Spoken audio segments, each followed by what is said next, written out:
안녕하세요. 저는 푸켓에서 관광 가이드로 일하고 있는 시라판입니다. 태국 푸켓의 한 식당에서 젊은 친구들 사이에 작은 언쟁이 벌어지고 있습니다.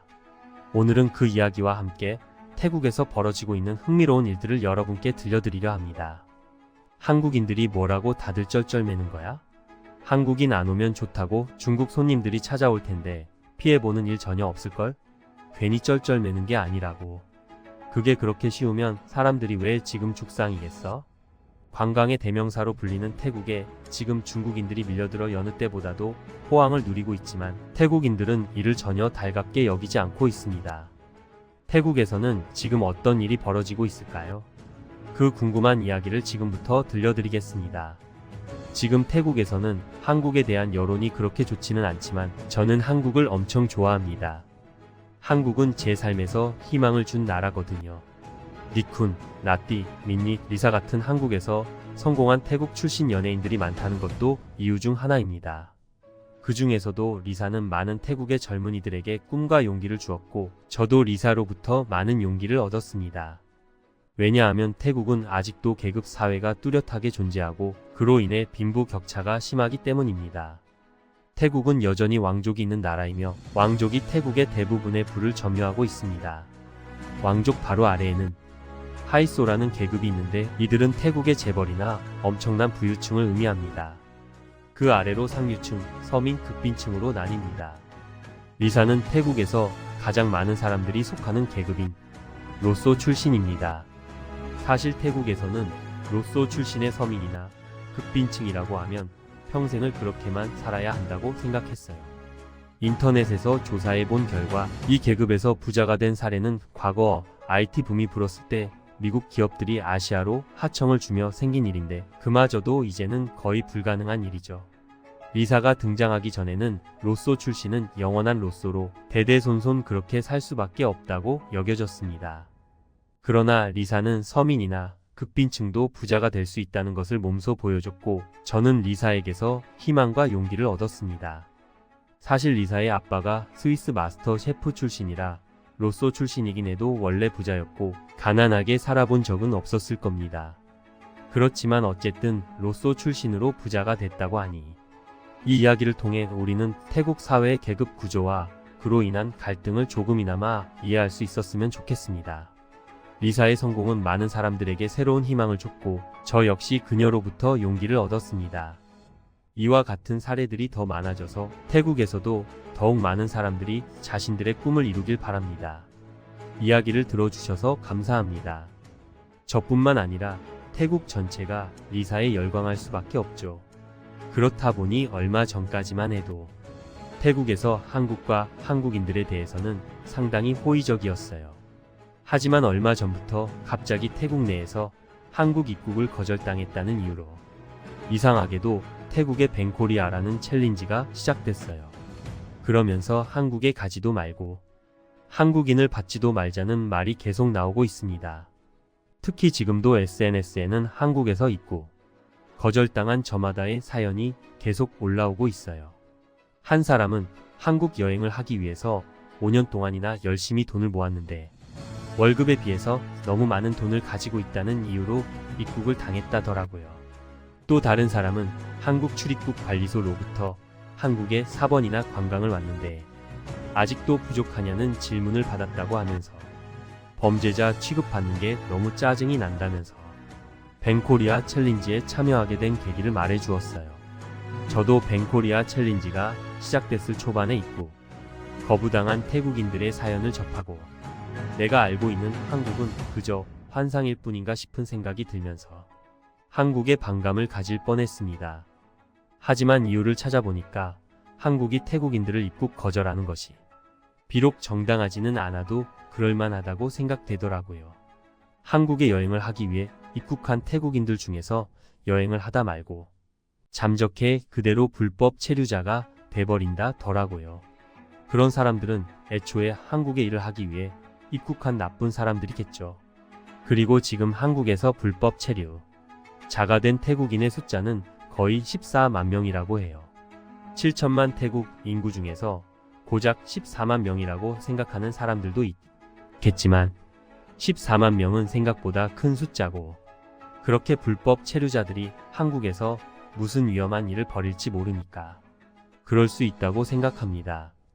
하지만 문제는 이런 사실을 태국인들이 별로 알고 싶어 하지 않는다는 거였죠.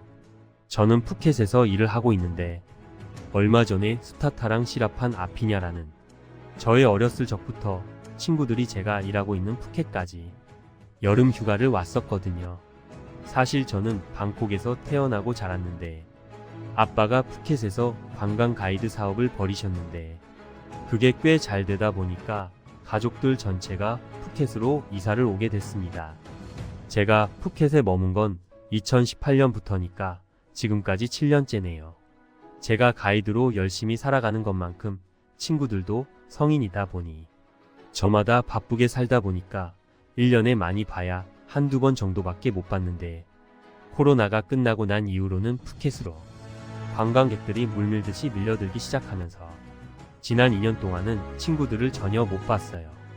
그렇기 때문에 친구들이 푸켓으로 다 같이 여름휴가를 온다고 해서 얼마나 기뻤는지 모릅니다. 그렇게 친구들이랑 저희 부모님이 관광 가이드와 함께 운영하는 식당에서 만나서 그동안 못했던 이야기들을 엄청 신나게 했어요. 서로 얼마나 힘들게 살고 있는지, 또 수타타가 1년 전에 파타야의 음식점을 오픈한 이야기 등 많은 이야기를 했는데 역시나 가장 주된 이야기는 지금 벌어지고 있는 벤코리아 문제였습니다. 특히 아피냐가 벤코리아 이야기에 가장 큰 관심을 보였는데 아피냐는 자기도 한국에 여행하러 갔다가 입국을 거절당했다고 하더라고요. 그래서 자신은 지금 벤코리아 챌린지에 자신이 겪은 이야기도 썼다고 해요. 제가 그래서 왜 거절당했냐고 물었더니 자신은 그냥 한국으로 여행을 가려고 했는데 여권을 발급받은 지는 오래됐는데 왜 하나도 도장이 하나도 안 찍혀 있냐는 질문을 받았고 그러면서 그냥 입국을 거절당했다고 하더라고요. 그래서 다들 황당했겠다. 그러면 이해하지 했는데 아피냐의 다음 말이 너무 어이가 없었는데요. 아피냐는 이번에 한국을 가는 건 사실 관광이 목적이긴 했지만 염탐이었다고 하더라고요. 염탐. 무슨 염탐인가 싶어서 더 물어봤더니 자신의 처지에 대해서 이야기를 먼저 늘어놓았습니다. 자기가 요즘 가끔 아르바이트로 마사지를 하는데 몇몇 손님들이 한국에 가면 큰 돈을 벌 수 있다고, 태국에서 마사지를 아무리 해도 한 달에 30에서 50만원 밖에 못 버는데 한국에 가면 한 달에 기본급으로만 200만원을 벌 수 있다더라고요. 200만원이면 못해도 반년치 월급을 한 달에 번다고 생각하니까 자기도 혹시 한국에 취업을 할 수는 없을까 싶었대요. 그런데 자기가 한국어도 잘 못하고 능력도 딱히 없으니까 어쩔 수 없이 불법적인 일을 알아보려고 했다는 거 있죠. 그러면서 한국 여행을 가서 브로커랑 만나서 직업 소개를 받으려고 했대요. 저랑 다른 친구들은 다 엄청 황당해서 무슨 그런 이야기를 그렇게 태연하게 하냐면서 혀를 내둘렀는데 갑자기 아피냐가 빈정이 상했는데 저한테 그게 뭐가 잘못됐냐고 하는 거 있죠. 그 말이 너무 황당하더라고요.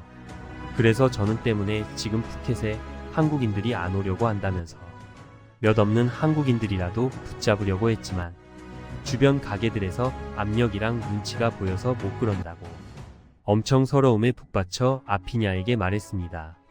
그랬더니 아피냐는 뭐 그런 거 가지고 눈물을 흘리냐면서 지금 주변에 중국인들이 저렇게 많은데 뭐가 걱정이냐고 하는 거 있죠. 저도 처음에는 그런 줄 알았어요. 한국을 좋아하는 건 온전히 제 감정인 거고 한국인으로 인해 피해보는 사람들이 많으니까 충분히 이해는 하고 있습니다. 그래서 저도 주변 가게 사장님들의 말처럼 한국인 안 받으면 중국인들이 그 자리를 대체하고 있으니까 그럴 줄 알았어요. 한국인들을 안 받기 시작했을 무렵에 중국과 태국 간의 무비자 협정이 이루어지게 되면서 중국인들이 태국으로 밀려드는 건 불을 보듯 뻔했고 우리가 일하고 있는 푸켓은 태국을 가장 대표하는 휴양지이기 때문에 돈 많은 중국인들이 엄청 몰려올 거라 예상했습니다. 그리고 중국인들은 저희의 생각대로 엄청나게 몰려오기 시작했어요. 그래서 이때 잘만 하면 1년치 돈을 한 번에 뽑아먹을 수 있겠다 싶었고 심지어 돈방석에 앉기라도 할까 봐 엄청 호들갑을 떨었습니다. 하지만 중국인들은 저의 생각과는 완전히 다르더라고요. 여행을 온 중국인들은 전혀 지갑을 열지 않더라고요. 심지어 중국인들은 중국인들이 운영하고 있는 관광 가이드랑 연계해서 중국 가게만 들러서 쇼핑을 하는 거 있죠.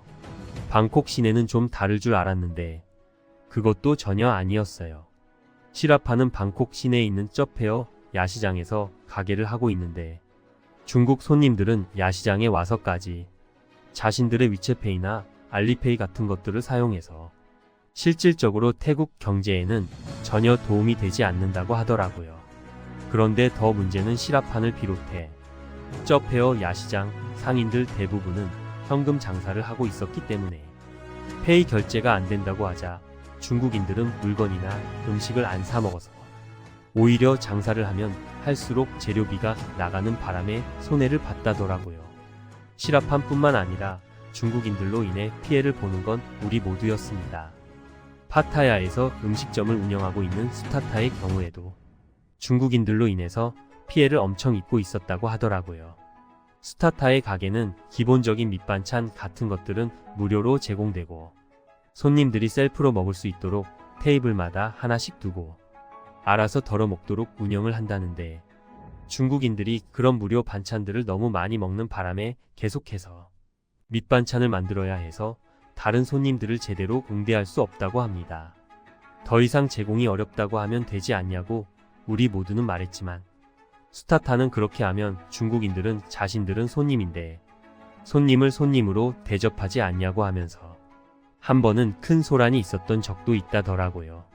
심지어는 가게에 들어오자마자 중국인들은 비닐봉지를 달라고 해서 밑반찬을 봉지에 싸가는 걸 목격했는데 자신은 전혀 그런 적 없다면서 아무튼 반찬이 다 떨어졌으니 반찬이나 더 내오라는 허탈한 경험담도 전해주더라고요. 저희 가게도 마찬가지예요. 아빠가 중국인 관광객들과 관광을 하고 항상 마지막에는 엄마가 운영하는 가게에 손님을 데려오셔서 매출을 연계해서 늘리자는 계획이었지만 지금은 전혀 그렇게 하지 못하고 있습니다. 우리 가게도 스타타처럼 공짜 좋아하는 중국인들 때문에 피해를 봤지만 그래도 음식도 많이 주문하고 술도 주문해서 그 정도는 대수롭지 않게 여겼는데 한 번은 그런 일이 있었어요. 제가 레고를 엄청 좋아해서 평소에 쉴 때 틈틈이 레고를 조립하거든요. 인테리어에도 좋고 또 아이들이 좋아할 것 같아서 제가 조립한 레고를 가게 곳곳에 비치해 뒀는데요. 그 중에는 제가 1년치 월급을 모아서 산 엄청 비싼 레고도 있습니다. 때문에 레고 매니아들 사이에서는 저희 가게를 일부러 그런 한정판 레고를 직접 눈으로 보기 위해서 찾아오는 손님들도 있어요. 한국인 손님들도 계셨었는데 레고를 보고는 멋있다면서 저에게 말을 걸어왔고 어떻게 구했는지 조립하는 데는 얼마나 걸렸는지 같이 사진을 한 장 찍어도 되냐고 정중하게 물어왔습니다. 그럴 때마다 스스로가 얼마나 뿌듯했는지 몰라요.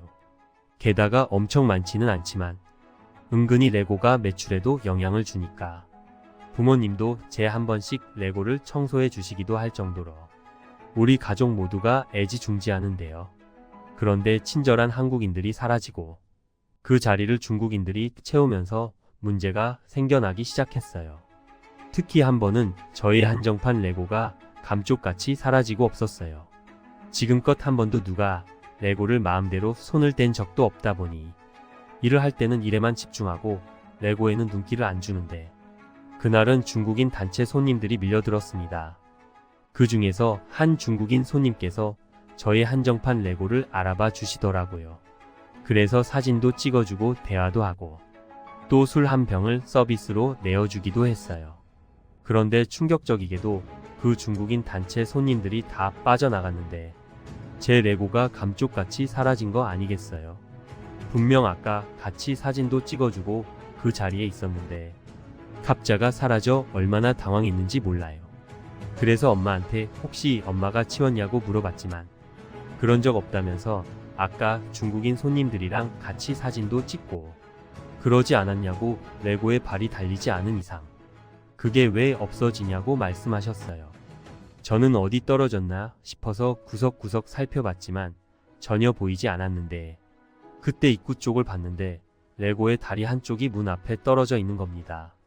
그때 바로 감이 왔어요. 가게 가장 안쪽 전시장에 있던 레고였기 때문에 입구 쪽에 떨어져 있다는 건 누군가 훔쳐간 게 틀림없다고 말했습니다. 분명 아까 제 레고랑 사진 찍은 그 사람이 분명하다 싶어서 아빠한테 달려가서 곧바로 중국인 관광객들 어디에 묻고 있냐고 그 사람들이 레고를 훔쳐갔다고 했어요. 그런데 아빠는 증거 있냐고 하시더라고요. 괜히 그 사람들한테 잘못 보였다가 온 중국에 소문이 날 거라면서 걱정하셨습니다.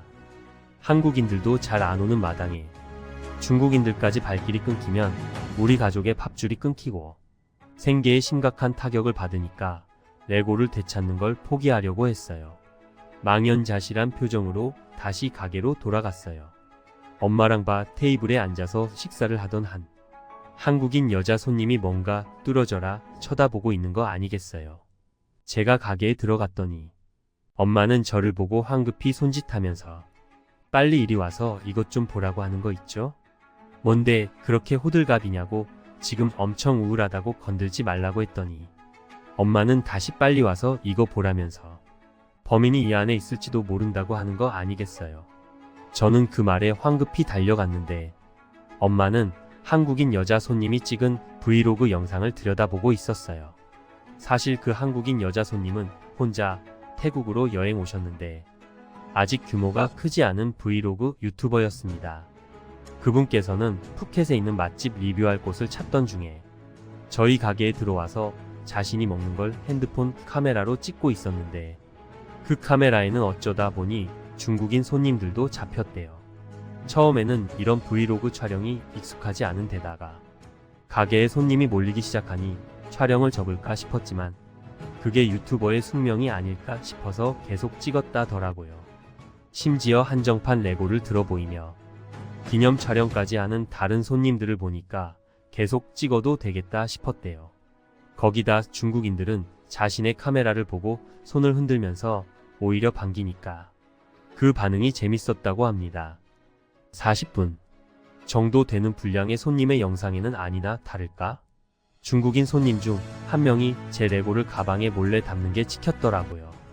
충격적이게도 제 레고를 알아보고 사진 촬영을 한 사람은 진짜 그냥 레고 매니아였고 아예 다른 사람이 제 레고를 훔쳐갔어요. 그래서 아빠한테 보여드렸더니 경찰에 신고를 했고 경찰과 함께 범인을 찾아갔는데 그 범인은 충격적이게도 훔쳐서 호텔 방으로 돌아가자마자 중국의 중고시장에 제 레고를 팔려고 올렸고 올리자마자 바로 거래 요청이 와서 돌아가자마자 팔 계획이었더라고요. 그냥 장난감 따위 그냥 버렸다 생각하면 되지라고 생각하는 분들도 있겠지만 비싼 스타워즈 피규어들이 잔뜩 있었고 엄청 구하기 힘들기 때문에 피규어들이랑 우주선을 합치면 100만 원이 넘기 때문에 단순한 장난감이 아니에요. 특히 제가 1년 동안 월급을 조금씩 모아서 산 저의 재산인데다가 또 우리 가게의 상징과도 같은 레고이기 때문에 엄청 소중했기 때문에 꼭 찾고 싶었어요. 그래서 저는 이 레고를 찾게 해준 한국인 손님에게 엄청 감사하다고 감사함을 표했어요. 앞으로 만약 푸켓에 또 오게 된다면 제가 직접 가이드도 다 해주고 식사 대접도 거하게 하겠다고 말했습니다. 하지만 한국인 여자 손님께서는 괜찮다면서 한사코 거절하시더라고요.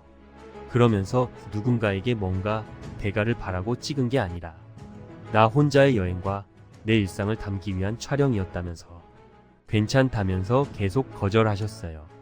그렇지만 그냥 보내는 건 도리가 아닌 것 같아서 엄마는 지금 먹은 음식값이라도 안 받겠다고 하셔서 한국인 손님은 그 정도면 저도 감사할 것 같다고 하시고는 쿨하게 떠나셨습니다. 그분께는 지금 이 자리를 빌어서 다시 감사했다는 인사를 전하고 싶어요. 제가 보낸 이 사연을 그분께서 보셨으면 더 좋겠고요. 제가 이런 이야기를 했더니 스타타도 한 가지 한국인들과 있었던 사연이 있다고 말을 해줬는데 들어보니 정말 감동적이었는데요. 스타타는 가게를 운영하다 종종 배고파하는 아이들이 보이면 그냥 들어와서 밥을 공짜로 먹이기도 했대요. 그리고 그날 한 꼬마 아이가 가게 앞을 쭈뼛쭈뼛 서성이고 있었는데 스타타는 여느 때처럼 아이를 안으로 들어오라고 해서 아이에게 밥을 먹였는데 그 후로 갑자기 한국인들이 가게에 몰려들었대요. 심지어 한국인 한 손님은 번역 앱으로 좋은 일한다고 돈 많이 버셨으면 좋겠다고 했대요. 그게 무슨 말인가 싶어서 물었더니 지난번에 아이에게 공짜로 밥을 먹인 걸 가게 안에서 식사를 하고 있던 한국인 손님께서 한국의 태국 관광 카페에다 글을 올렸다는 겁니다. 그러면서 저희 가게가 한국인들 사이에서 맛도 있는데 착한 가게로 소문이 나기 시작해서 많이 찾았다고 하더라고요. 스타타의 이야기를 듣고 엄청 놀랐지만 이런 착한 사람들이 있는 반면에 중국인들의 경우 횡포가 계속됐는데요. 태국 전체로 봤을 때 중국인들은 우리 역사 자체를 무시하는 행위를 서슴지 않고 하는데 그건 진짜 아니지 않나요? 벤코리아가 아니라 벤차이나를 해야 할 정도라고 생각하는 일이 있었는데 최근에 SNS를 엄청 떠들썩하게 한 사건 하나가 있어요. 5살쯤 돼 보이는 꼬마아이가 길한 복판에서 소변을 누는 사진이 올라왔어요. 그 옆에는 아이의 부모로 보이는 남성과 여성이 아이 뒤에 바짝 붙어서 아이가 소변 누는 모습을 지켜보고 있더라고요. 처음에는 중국인인지 몰랐는데 아빠로 보이는 남자의 가방이 샤오미 로고가 새겨진 배낭을 메고 있었어요. 중국인들 원래 그런 행동 많이 하니까 어쩔 수 없다. 그냥 내비더라 하는 분들도 계시겠지만 아이가 소변을 누고 있던 곳은 방콕의 관광 명소 중 한 곳인 차크리마하 프라사시란 말입니다. 여기는 우리 태국인들이 전부 하나 같이 신성시 보는 곳이거든요. 왜냐면 과거 태국 왕실의 거주지였어요. 때문에 관광체육부 장관이 나서서 부적절했다고 공식적으로 언급했습니다. 태국에서는 왕실을 모욕하면 징역 3년에서 많게는 15년까지 엄벌에 처해질 수 있어요. 이뿐만 아니라 푸켓 바다에서 스킨스쿠버를 하다가 산호초를 밟기도 하고 불가사리도 만지는 일이 있었는데 해양보호법에 의해서 그래서는 안 되는 행위를 아무렇지 않게 해서 자연경관을 해치기도 하고 길거리 아무데나 침을 뱉고 똥 싸고 오줌 싸고 하는 일이 너무 많은 데다가 또 중국인들은 얼마나 시끄럽게 하는지 가게에 있던 손님들을 내쫓고 있습니다. 때문에 지금 벤코리아를 하던 태국인들이 벤코리아를 철회하고 다시 한국인들을 받자는 말이 지금 새어나오고 있어요. 솔직히 이미 한국을 대놓고 싫다고 챌린지까지 벌였는데 한국인들이 오겠어요? 깨진 신뢰는 회복하는데 시간이 엄청 걸린다는 걸 아직 많은 태국인들은 모르고 있는 것 같아요. 그래도 다행인 건 위에서부터 사람들이 반성하고 있다는 거예요. 이번에 한국은 영화랑 넷플릭스 콘텐츠로 알려졌기 때문에 수명이 짧다고 한 망언에 대해 태국 여행업협회가 공식적으로 사과,